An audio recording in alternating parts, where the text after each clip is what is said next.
Na última sessão, vimos que Jesus é 100% Deus e 100% humano, Deus encarnado. Mas qual era o objetivo da vinda de Jesus? Como exatamente ele nos salvou? Foi nos ensinando algumas coisas ou sendo modelo para nós de um novo e revolucionário modo de viver? Por 2000 anos, os cristãos usaram a palavra evangelho para descrever o que Jesus pretendia. Evangelho é uma daquelas palavras que os cristãos usam o tempo todo, mas raramente a definem. Por isso, nesta sessão, quero tentar explicá-la para vocês em uma única sentença.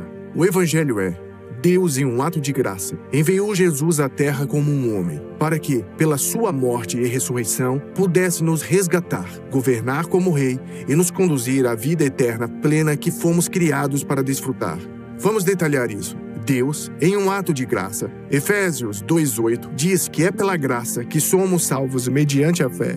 Graça significa que o que Deus fez por nós é algo que nem conquistamos nem merecemos. A salvação dele foi um presente que só podíamos receber. Preste atenção, isso a separa de qualquer outra mensagem religiosa do mundo. Hoje, muitas pessoas dizem que todas as religiões são quase a mesma coisa. Todas enfatizam a honestidade, a bondade e a integridade. Obviamente, eles dizem que elas podem ter nomes diferentes para Deus ou para rituais, mas as crenças básicas são as mesmas. Mas entenda, isso não é verdade. Todas as outras religiões do mundo funcionam com base na premissa: eu obedeço, por isso sou aceito. Existe um conjunto de regras e, se você as obedecer bem o suficiente, com a frequência suficiente, será aceito. Contudo, o Evangelho reverte isso e diz que sou aceito por um dom de graça.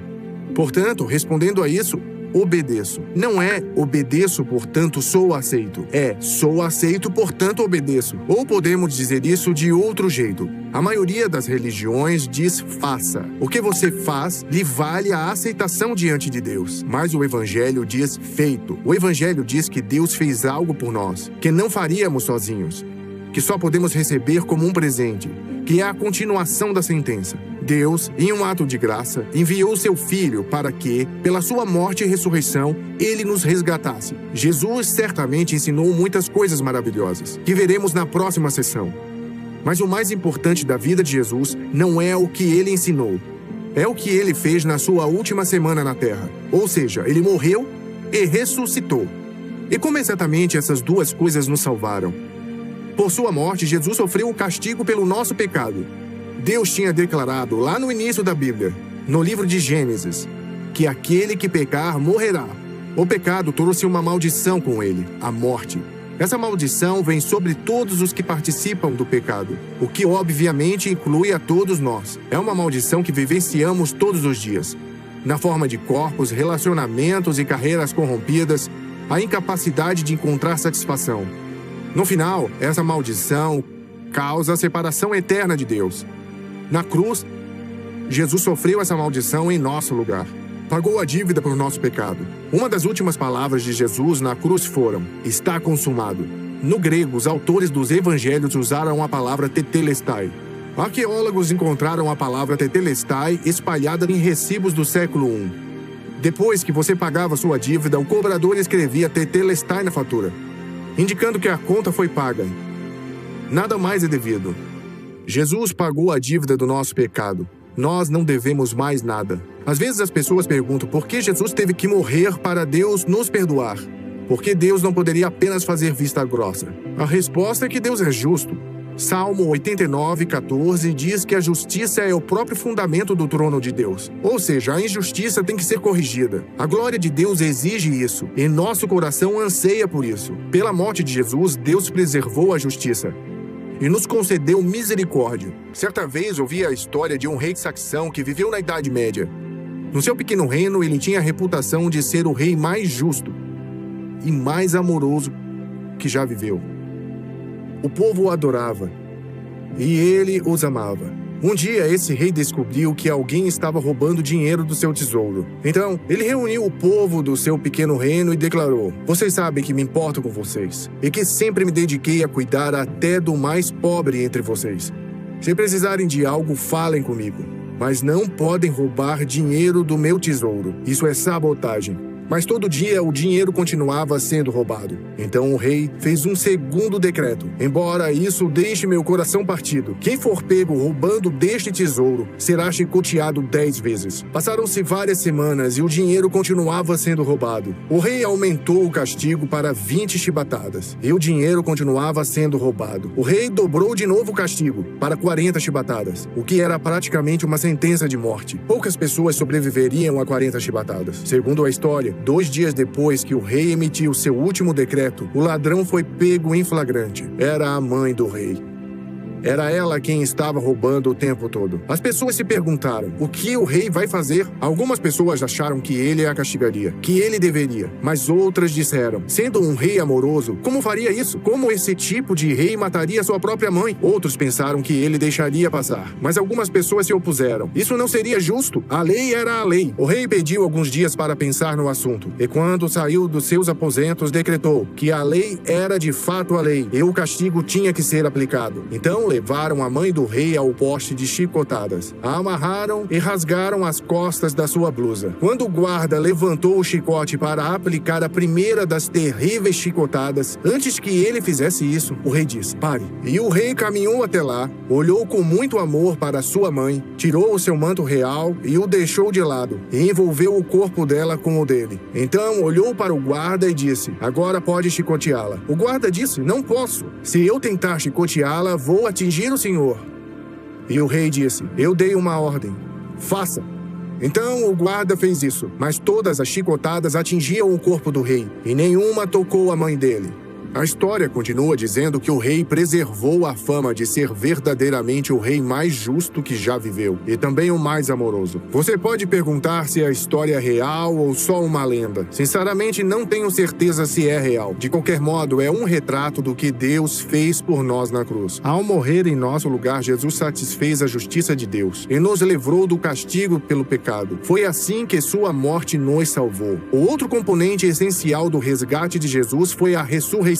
Por meio da sua ressurreição, Jesus trouxe de volta o poder da nova vida. Por meio do Espírito Santo, ele colocou nova vida em nós, nos restaurando para a vida plena e abundante que fomos criados para desfrutar. A essência do cristianismo não está em se comportar melhor. Trata-se de receber uma nova vida, a vida de Deus. O que me leva às próximas frases da definição de evangelho. Deus, em um ato de graça, enviou Jesus para a terra como homem, para que por sua vida, morte e ressurreição, ele pudesse nos resgatar por meio da sua morte e ressurreição. A próxima frase é governar como rei. Por meio da ressurreição, Jesus inaugurou um novo reino, onde as coisas do mundo existem como Deus as criou, para ser um reino marcado pela justiça, retidão, compaixão, paz e, acima de tudo, amor. Jesus nos salvou para sermos representantes desse novo reino, um reino que ele um dia trará em toda a sua plenitude. Um dia, quando ele voltar, ele vai curar todas as coisas corrompidas do mundo. Ele vai curar o nosso corpo, ele vai curar nossos sistemas políticos e educacionais. Ele vai curar até a própria natureza. Até lá, devemos viver os princípios desse reino diante do mundo e levar a sua cura para o mundo. Muitas vezes os cristãos falam sobre a salvação nos termos daquilo de que fomos salvos, mas deixam de enfatizar para que somos salvos. Não somos só salvos do pecado, somos salvos para o serviço no reino dele. De fato, às vezes ouvimos isso, o modo como perguntamos sobre a salvação. Se você morresse hoje à noite, sabe com certeza que passará a eternidade com Deus? Em primeiro lugar, por que presumimos que todo mundo sempre vai morrer à noite? Não sei. Às vezes as pessoas morrem de dia. Mas temos um problema aqui. Igualmente importante é a pergunta. Se você acordar amanhã, caso não morra esta noite, mas se você acordar amanhã, como vai viver de um modo diferente? Você é salvo para o serviço no reino. Ok, esta é a última parte da nossa definição. Deus, em um ato de graça, enviou seu Filho Jesus, como homem, para que houvesse vida, morte e ressurreição. Ele nos resgatou por meio da sua morte e ressurreição. Governar como rei. E aqui está, nos conduzir à vida eterna plena, que fomos criados para desfrutar. Deus nos criou para prosperar, e só podemos prosperar quando Ele está no centro da nossa vida. É como conversamos na última sessão. Ele é o pedaço que nos faltava.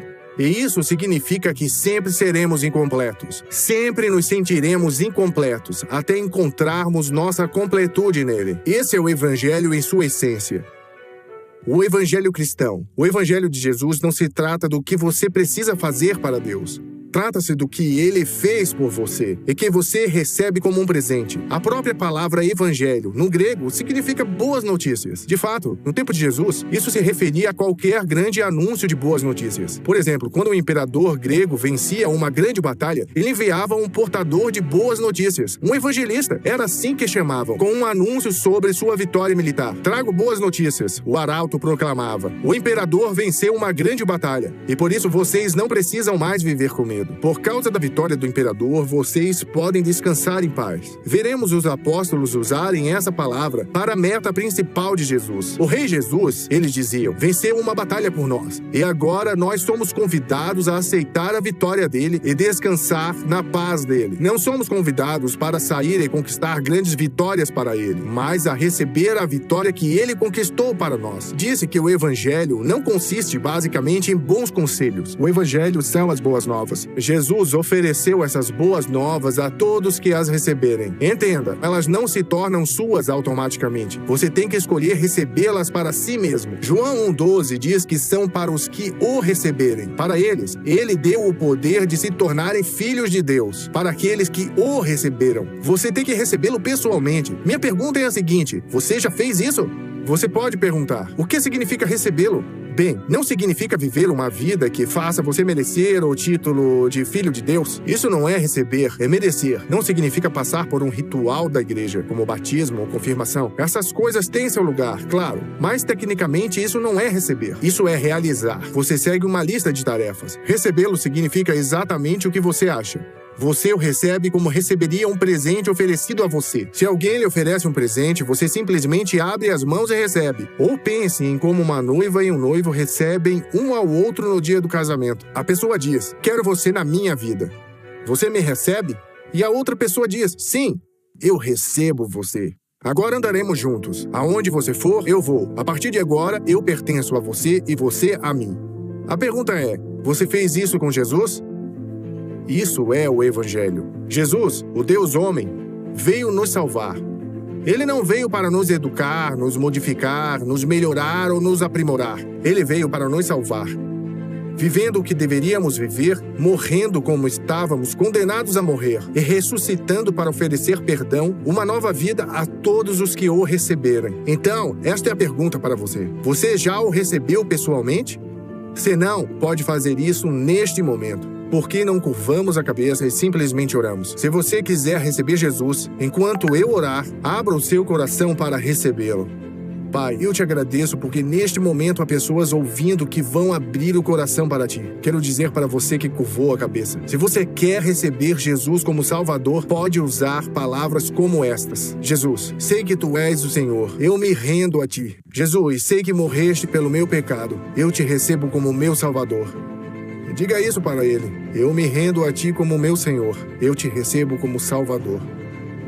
Pai, muito obrigado pelas pessoas que fizeram esta oração e pela vida que elas estão começando a caminhar contigo. Em nome de Jesus, amém.